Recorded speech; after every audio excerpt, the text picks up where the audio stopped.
أشهد أن لا إله إلا الله وحده لا شريك له وأشهد أن محمدا عبده ورسول الله صلى الله عليه وسلم.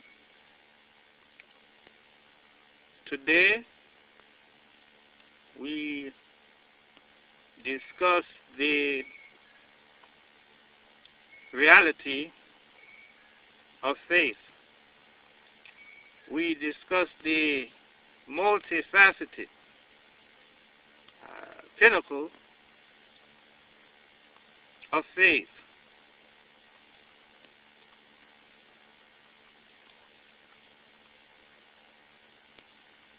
Faith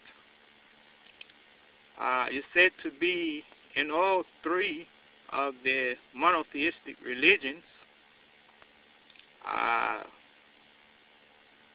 It is said to be the belief in the unseen.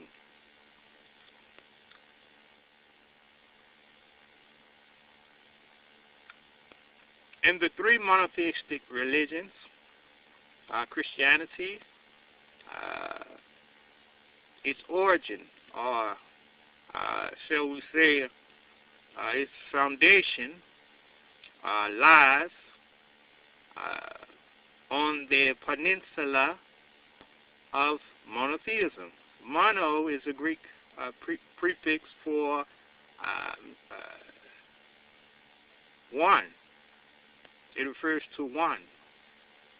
And theos gives way to an inference or something that infers God or deity. So, therefore, the word monotheism or monotheistic means one God. So Christianity is a monotheistic religion. It lies on the peninsula of the belief in one God. So is Judaism. It too lies on the peninsula of the belief in one God, monotheism. This is so with Islam as well. Islam means total surrender to the one God. These three said religions, they have one common denominator, and that's Abraham. From the loins of Abraham came Judah, hence Judaism.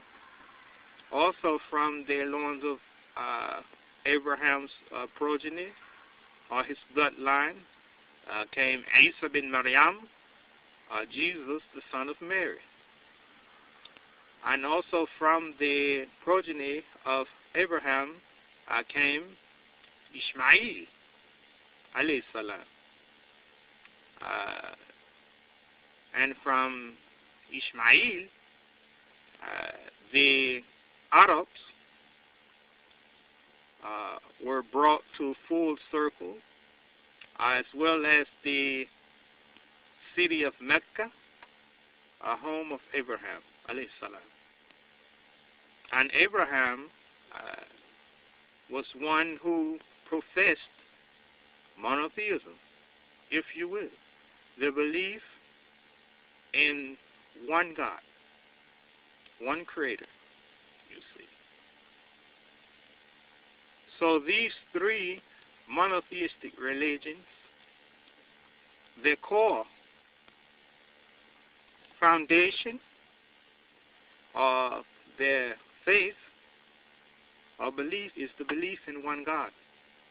You see, but labels, they have the ability to benefit, but also in juxtaposition, they also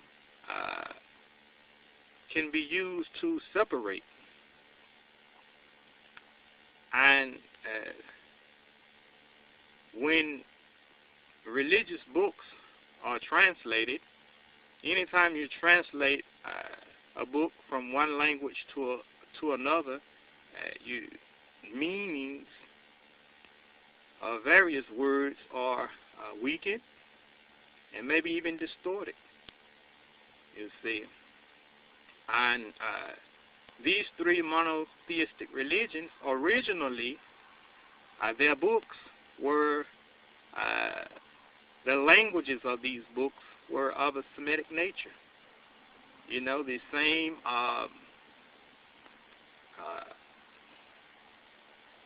they were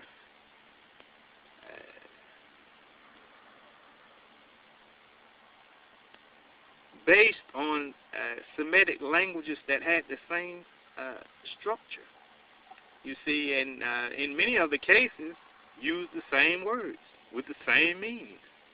You see, so they started out as one. Hebrew, Aramaic, Arabic. You see, and it's unfortunate that the Greeks were allowed to translate from one of the holy books, because, you know, we know the Greeks were known for sun worship. They worshiped the sun. You know, and in their play on words, you know, they say the Son of God. And this was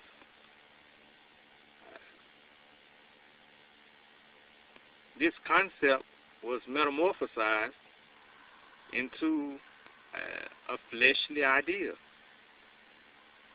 You know, and also, you know, in the translating of the word Rab in Hebrew and Rab in Arabic, which means the nourisher, sustainer, protector, you know, all of these things, and it refers to God. But this word has no English equivalent.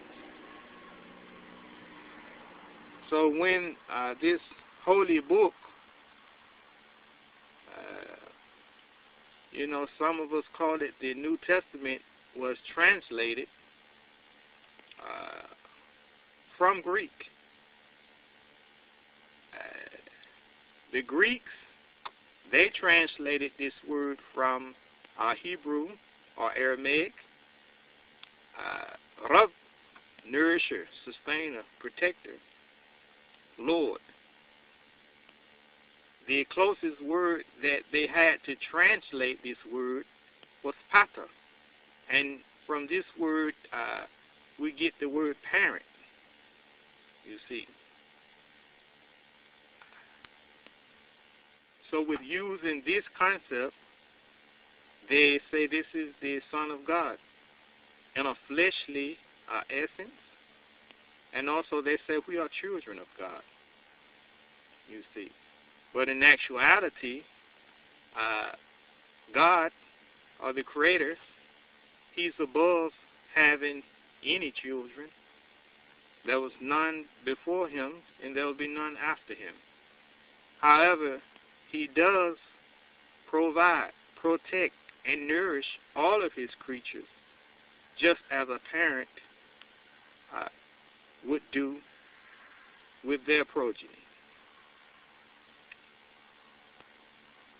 So in talking about faith in the three monotheistic religions, it is agreed that faith is to believe in the unseen, but unfortunately in this present day and time, the people have to see in order to believe. So if you can look at your God, your deity of worship, if you can see it, and say, this is my deity of worship, this is my Lord, excuse me, then that takes no faith whatsoever, because the faith is to believe in the unseen, you see. So in discussing faith,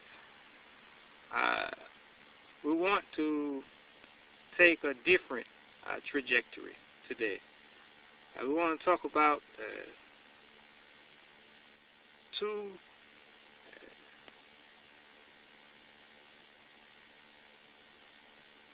fixtures of the unseen world. The angels and the jinn. You see, the jinn,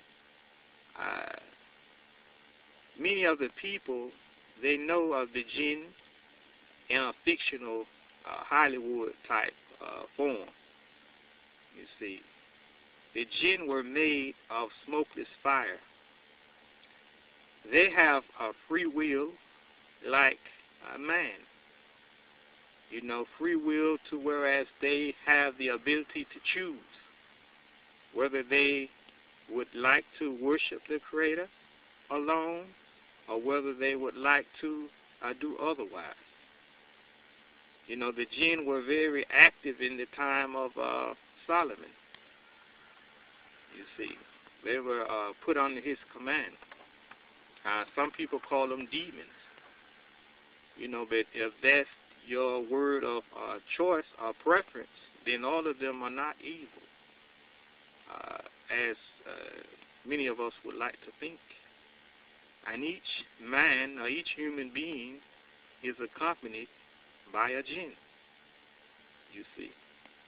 And that jinn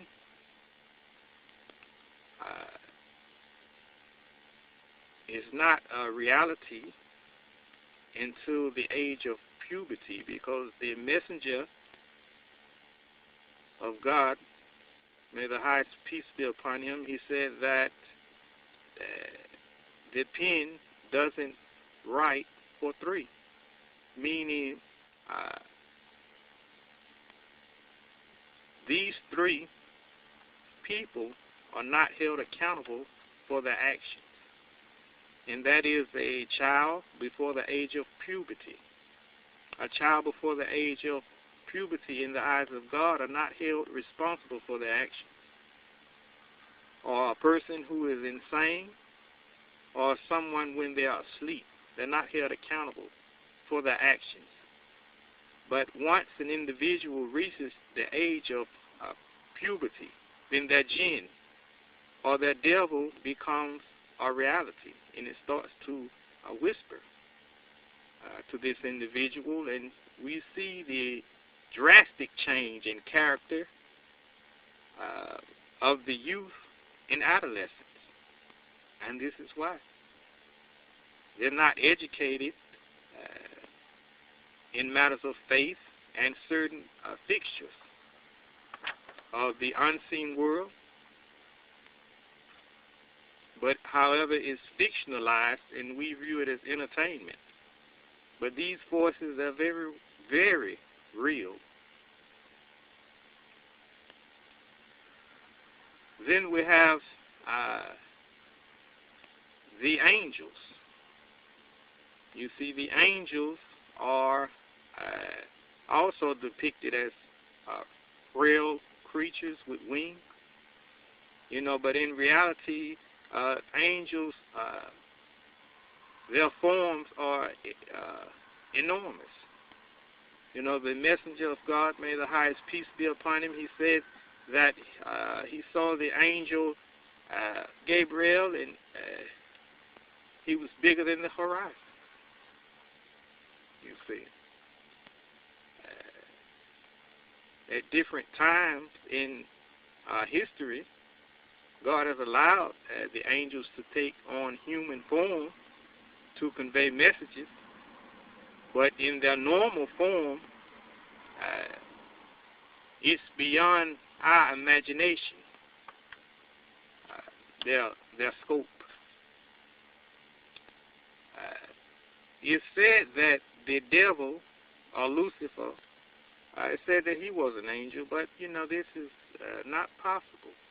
You know, angels, they don't have the ability to say no to God. They don't have free will. You see, angels are the ambassadors